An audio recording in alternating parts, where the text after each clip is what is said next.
রাত তখন প্রায় ২টা। চারপাশ নিস্তব্ধ। দূর থেকে কোথাও কুকুরের হালকা ডাক শোনা যাচ্ছে। মেহেদী নিজের ঘরে ঘুমিয়ে আছে। সারাদিন ফোন, ফেসবুক, ভিডিও এসব নিয়ে ব্যস্ত থাকে সে। নামাজ, ধর্ম এসবের দিকে তেমন একটা তার খেয়াল নেই।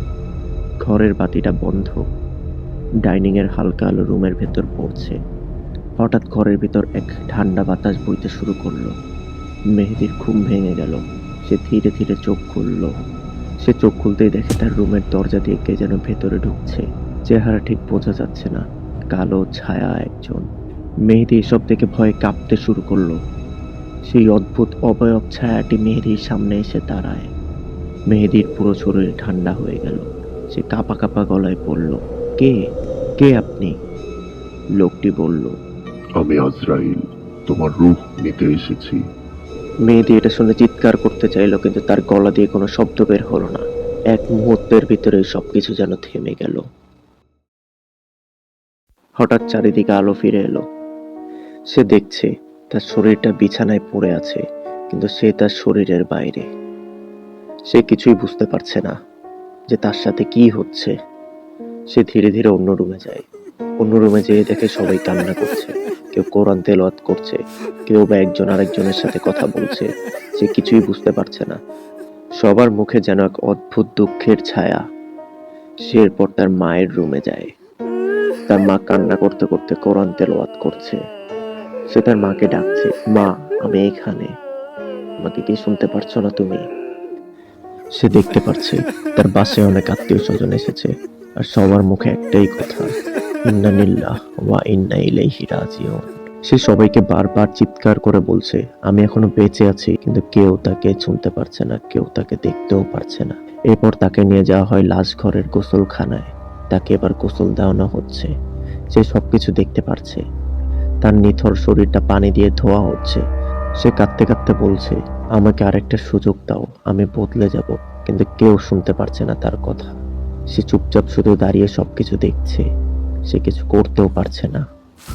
তারপর তাকে কাফনের কাপড়ে জড়িয়ে দেওয়া হলো। তার বুক ফেটে যাচ্ছে। সে বুঝতে পারছে সব শেষ। লোকজন তাকে কাঁধে করে কবরস্থানের দিকে নিয়ে যাচ্ছে। চারপাশে শুধু কান্না। আল্লাহ ইলাহা ইল্লাল্লাহ এই ধ্বনিটাই আসছে। মেহেদী রাস্তায় একা একা তাদের সাথেই যাচ্ছে। মেহেদী রাস্তায় একা একা দাঁড়িয়ে সে সবকিছু দেখছে। তাকে নিয়ে যাওয়া হচ্ছে কবরস্থানের দিকে। তাকে নিয়ে কবরস্থানের ভিতরে ঢুকে গেল সবাই। কবরের পাশে তাকে নামানো হয়।